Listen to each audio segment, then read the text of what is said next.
This section is on application questions.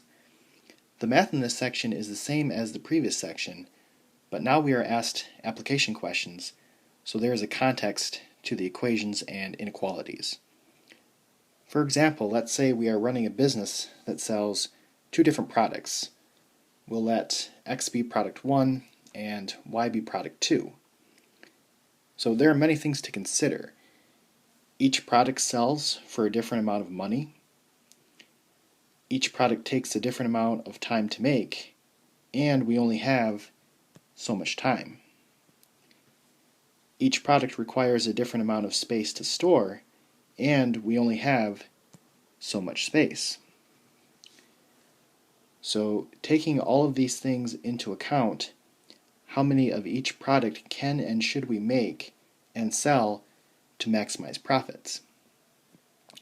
So, our feasible region is limited by space and time, as well as, for most application questions, negatives don't make sense, so the axes are also constraints. Because the optimization application questions deal with real-life scenarios, the -2 to 12 window won't always be large enough to view the entire graph. So one hint for choosing appropriate values for the y-max and the x-max is looking at the y-intercept of your lines.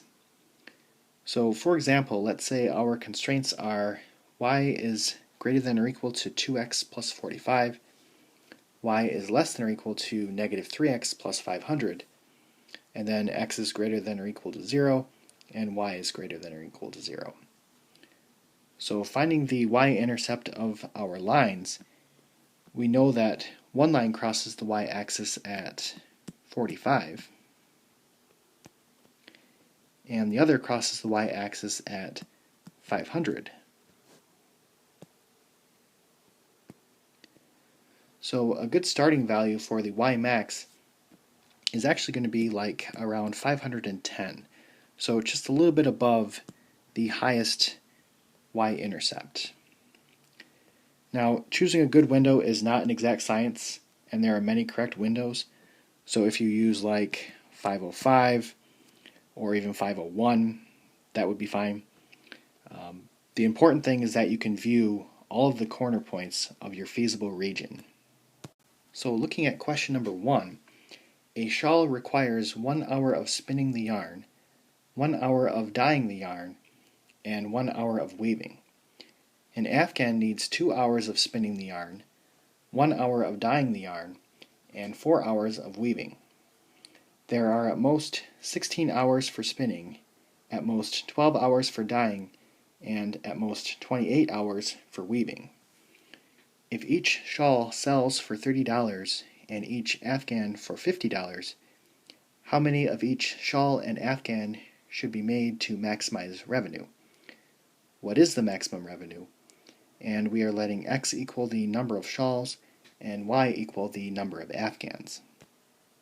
So on application questions, I think it helps to organize the information into a table. So x is the number of shawls and y is the number of afghans. And then I'm going to have a totals column. Okay, so what types of information are they giving us? They are talking about spinning the yarn, dyeing the yarn, weaving, as well as selling.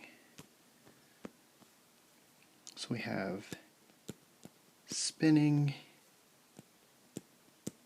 dyeing, weaving, and selling.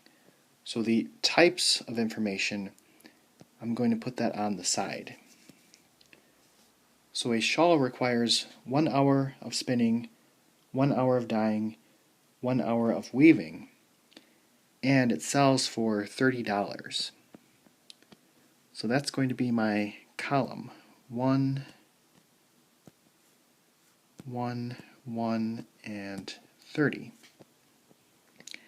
And then an afghan needs 2 hours of spinning, 1 hour of dyeing, and 4 hours of weaving. And those sell for $50.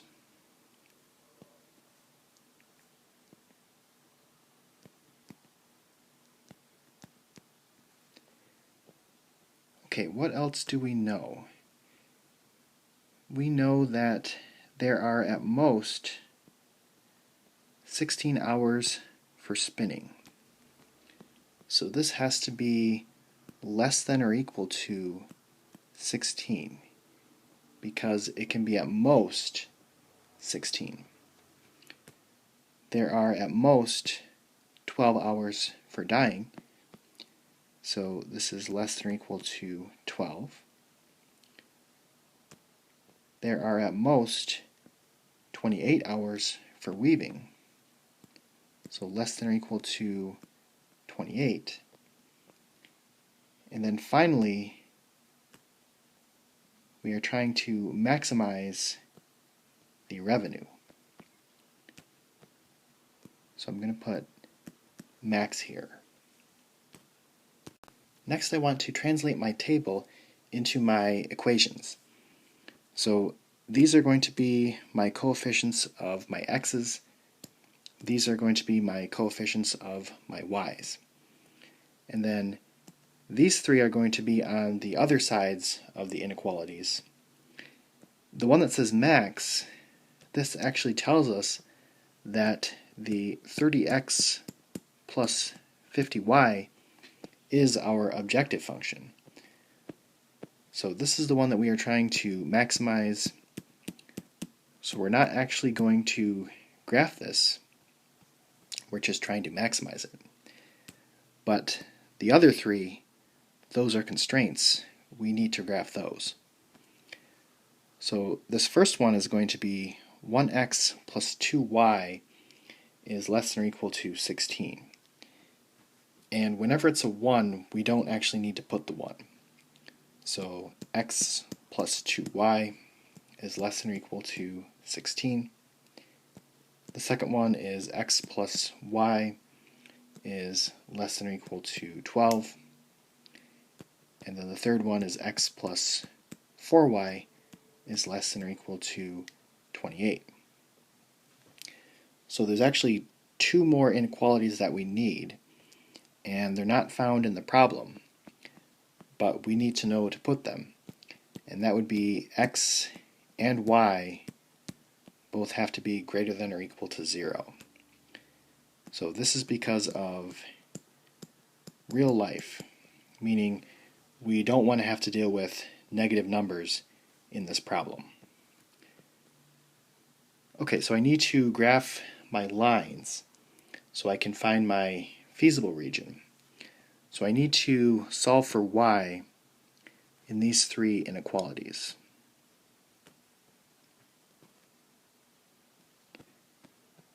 So x plus 2y is less than or equal to 16.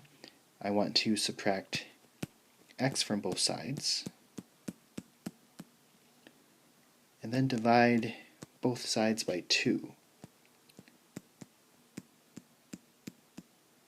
So y is less than or equal to negative 1/2 x plus 8.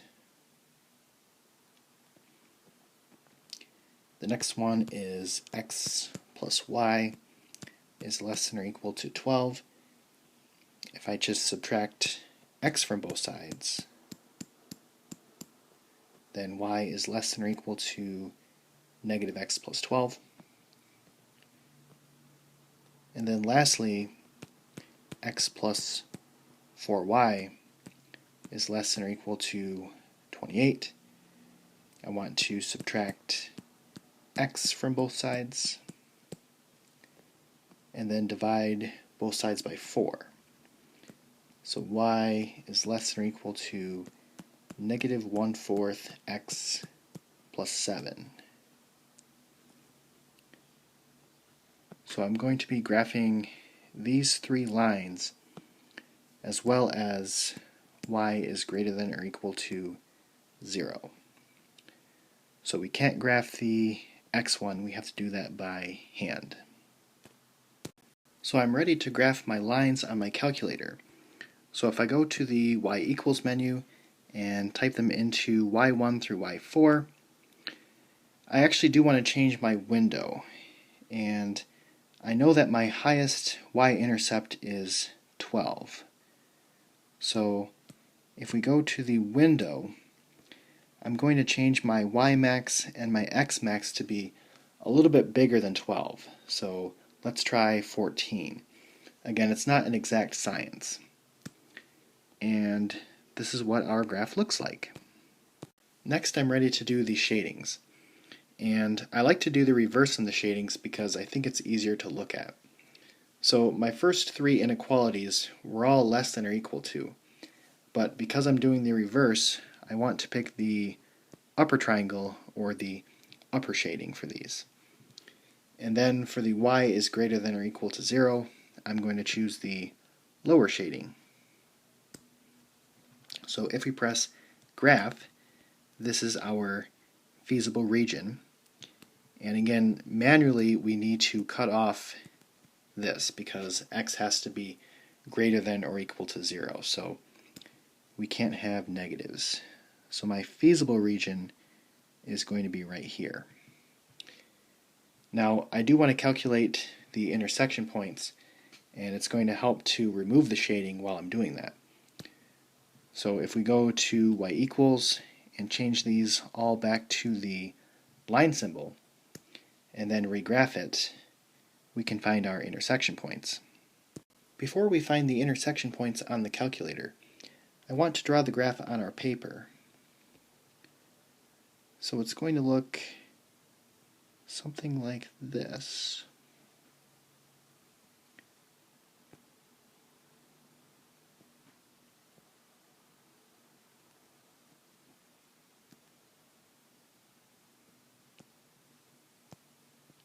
And this is our feasible region.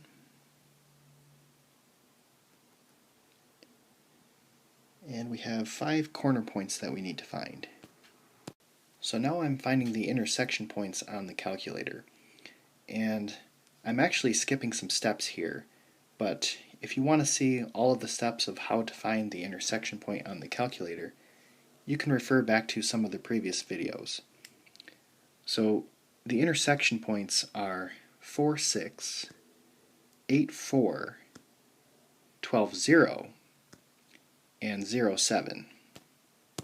So now I want to label my corner points on my graph.